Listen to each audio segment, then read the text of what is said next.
every single time. And when you find that groove, it's fun. Like, I love my job because it's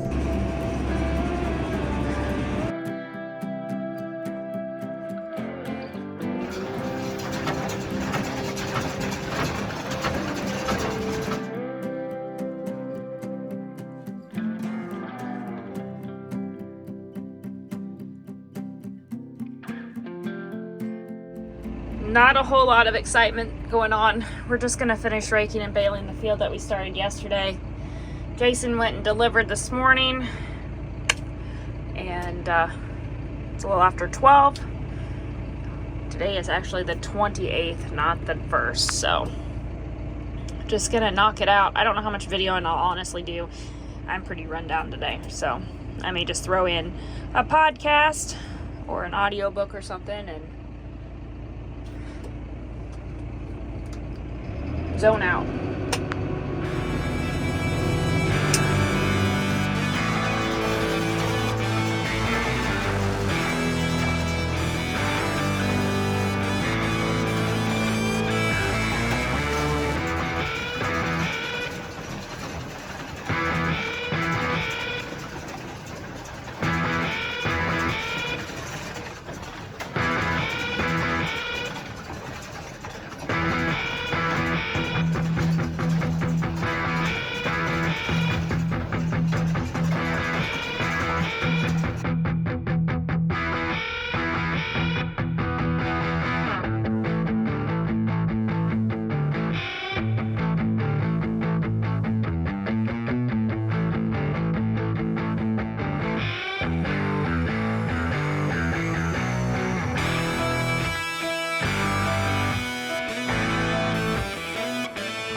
So this field is the second, I think, longest, oldest field Jason's rented, except for the one that has the alfalfa. That was his very first field he rented. I think this was number 2. This actually used to be CRP ground way back when. He's done it for as long as I've been with him. So I think he's been doing this one 13 years. He can seed it, he can fertilize it, he cannot tear it up though, which would not be beneficial for us to anyway. So I know there was a comment about how rough the ground was. Well, partly is because it was CRP ground prior to being hay ground.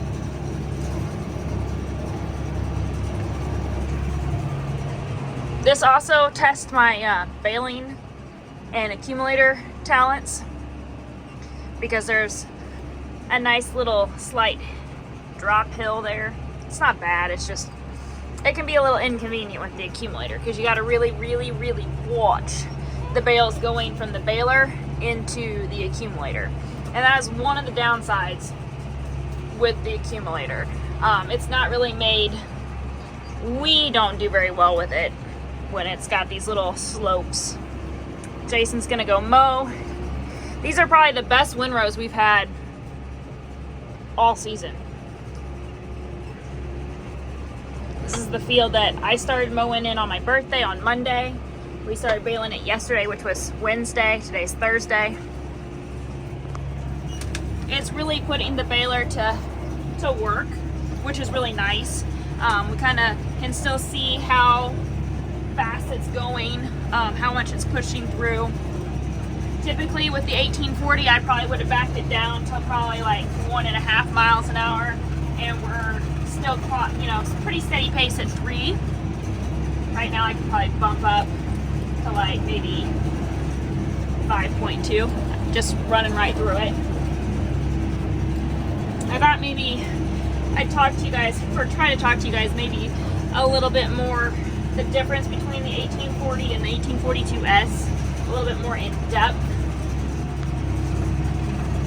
They're still the same size bales at the end of the day, 14 by 18 bale. We shoot for about a 42 to 46 pound bale ideally. That's just what works best for our clients. We have a lot of equine clients, and a lot of them are women. They don't want to lug around a 75 pound bale, especially if they're, putting them in lofts, and whatnot.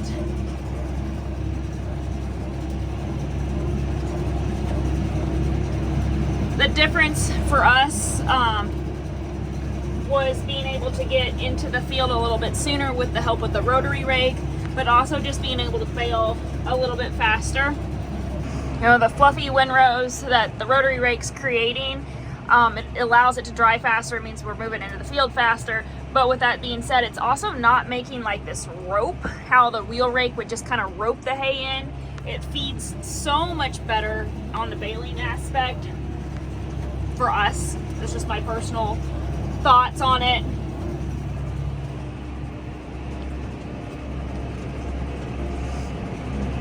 Some of the other questions I've had is who I would recommend the 1840 versus the 1842S to. The way Jason and I kind of look at it is, if you're a guy that's doing less than 15,000 bales a year, that you're still like the hobby guy, you're doing it for yourself, or maybe you're starting out, go the 1800 route. The 1840 route, I apologize. The 1840 route. But if you're a guy that's doing 20,000 plus, I mean, these are the guys that are putting like 100,000 bales, and that's not me. Like, that's not us. We will have a record this year just because we kind of picked up some ground. We did a bunch of straw numbers wise. We'll have a nice number on the end of the year for the count. But if you're a commercial guy that's doing a commercial baling, I would 100% recommend this 1842S. It's heavier duty, it's got bigger chains, it's just built overall better, in my opinion, for a commercial standpoint. Now, if you guys are just starting out in the hay business, or you're just doing it for yourself, here's one kind of tip that Jason has kind of broadcasted numerously at different times. You don't have to have the best mower. You don't have to have a fancy rake, but you need to have a good baler. Because at the end of the day, if you don't have a good baler, why did you mow that ground down? Like, you've got to have a consistent, reliable baler. That's just our personal preference. We've ran the 1840 for 6 years prior to this one. If this one wouldn't have been available to us, we would have bought a third 1840. You guys can ask questions, put them in my email box, drop them below, whatever you guys want to talk about. If you follow Jason on Facebook, you can find him at Wieczorek Farms. But he'll answer you if you call. His number's out there if you truly need to find him. There's a will, there's a way. We've talked to a lot of you guys this summer, and I'm not just meaning like on here. Like, we've talked a lot, and it doesn't bother us. We'll talk to you guys. We'll give you our opinion 100%. What you guys see on the channel is 100% authentic. Whatever comes out of my mouth is just really whatever comes out. I don't have a script. I don't have notes. I don't even have an agenda for the day. Like, I know that hey, we may bale hay, we may rake hay, but whatever I'm talking about is like coming straight from here. So that's just who we are. Good days, bad days. You guys have seen it all. I did talk about my health issues the other day. There's more going on. I just not really ready to kind of hit on all of that yet. I'm still processing. I think Jason's really processing. Just doing the adjustment in my diet has been kind of a struggle, because it's like, what do we eat when our whole freezer is nothing but beef? So that's probably been the hardest struggle this week, is learning to adjust my diet. So I've been feeling a little bit better. I'm still really tired, and I think it's just we've ran so hard this summer, so hard, and we still have at least, I would say, 10 days, unless it rains in between there. Probably 10 days of hay left to do, because I don't know if we're going to do it all, but I have this to bale today, and then I'm done baling. Jason went to go down and mow across the tree line. So what's really nice about all the fields and the paddocks where the cows are, there's a good amount of acreage all right here. Like, I could walk to Jason if I needed to. He's just on the other side of these tree line. So So he's close enough if I have an issue, I can track him down. And we'll bale, so today's Thursday, so he's mowing Thursday. Probably bale that on Saturday, I would assume.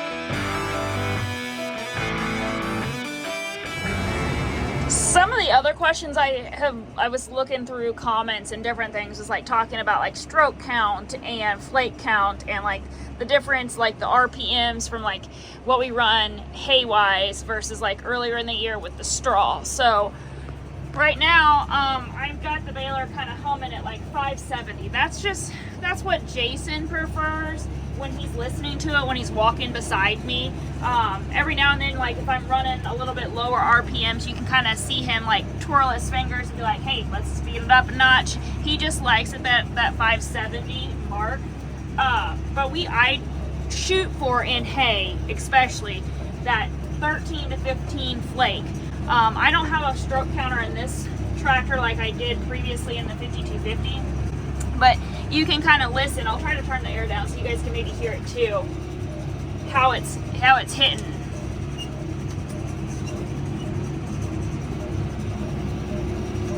It's not really hitting, I guess that's not technical term, but like it's plunging.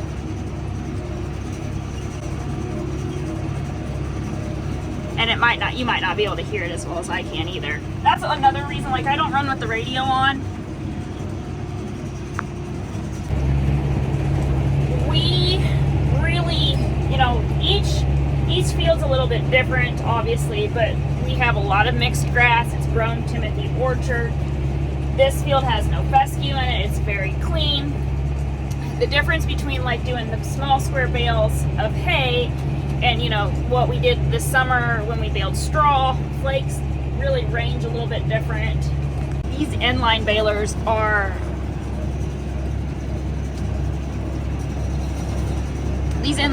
really are top of the line, and I'd say that even with our 1840s that we ran prior to having the 1842S, we strive to hit that 13 to 15 flake count, 45-pound bale every single time, not just for our purposes, in the barn, but for our clients' reasoning. They go by, sometimes some of them go by how much they feed per day versus how many flakes per day or pounds per day. So they really got some of them down to a science. Hopefully you guys can hear me okay. I'm trying to get you in a new spot, so we'll see how it works out. But one of the things Jason and I strive most on is consistency. Not just hay from year to year, but also like the bale consistency. Weight, length, feel, look is very important to us because we have a clientele that expects it from year to year. We strive to hit a 13 to 15 flake count per bale. That's about a 45-pound bale average for us. 42 to 45 is ideal. Now, obviously, when you're doing straw, that's a little bit different because you can really like knock out some straw, and you kind of want to hit that 8 to 10 flake count. And we'll see if I have any straw videos left. I'm sure I do, but here, that straw bale is a little bit different. That's a 35-pound bale versus a 45-pound bale of hay. But that's one of the nice things with these Massey Ferguson balers, even with our 1840s, because we had two of those before this one. It's a consistency. You're not having to run over your hay with a side pull style. I've only ran an inline, even before when he had the AGCO.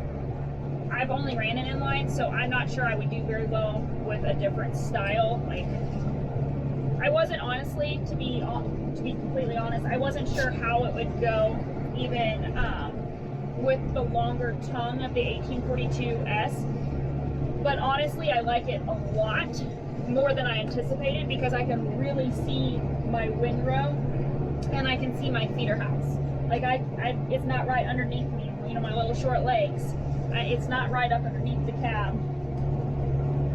One of my favorite features of the tractor in itself is the fact that I can bump shift between gears. Like there's no clutching. I don't have to, you know, clutch and find a new range. I can just bump it all through, and that's really, really a key point for baling hay because I just went through some really thicker stuff and I had to drop it down to 3.0, which is for 2B. Like that's what I was running, was 3 miles an hour. But now I'm done with that windrow. I'm picking up some loose stuff. I bumped it up. It's in 2F, it's 6.3. I really could bump it up to like probably, now I'm in 3B, 6.4, and I can just kind of zoom across the field and get where I'm going.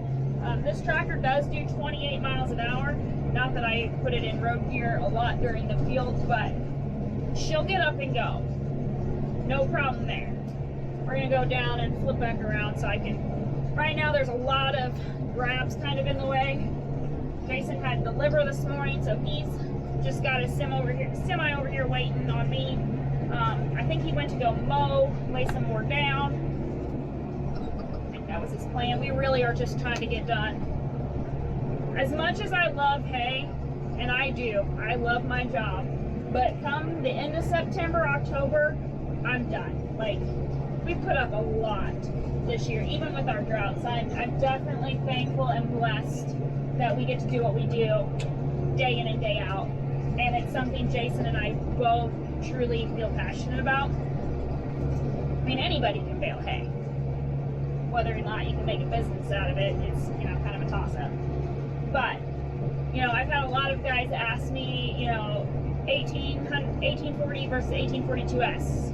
What's the big deal? Is it worth the price point? Well, I will be completely honest with you guys. If you're baling more than 15,000 bales a year and are trying to make a business of it, the 1842S is worth it. If you guys are just that farmer that's doing it for themselves, you're just getting into it, you don't know where you're going for the next 4 or 5 years, maybe stick to the 1840. It's not designed for the commercial guys. This 1842S is. It's heavier built, it's heavier duty. Hold on, I gotta back down to go through these hills here. Thicker hay. The 1842 is just built heavier. She just is. She's built like that 1842 that's been out for a long time, but she still makes that 14 by 18 bale, not the 16 by 18 bale. Are you guys having fun with my hay terminology today? Sometimes I feel like I've run out of things to talk about. Me run out of things to talk about? Believe it or not.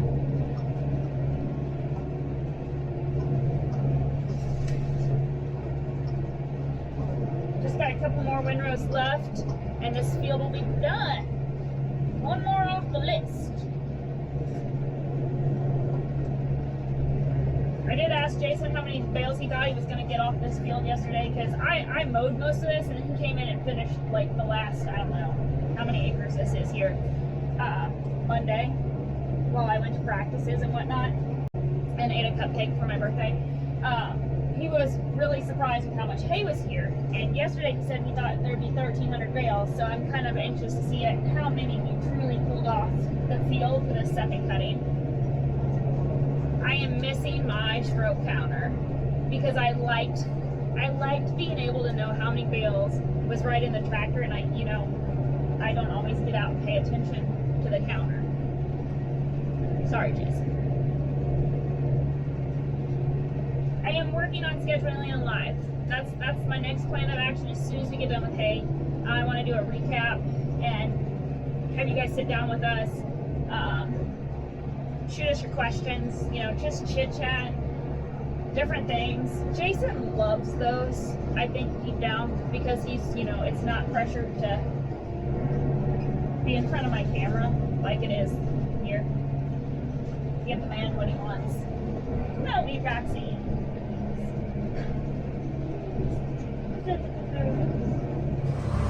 Guys, look, it's daylight. It's only 4 o'clock and we're picking up hay. Roxy, we might get to go home early today. What do you think? Are you tired, baby? Mom is. Mom is so tired.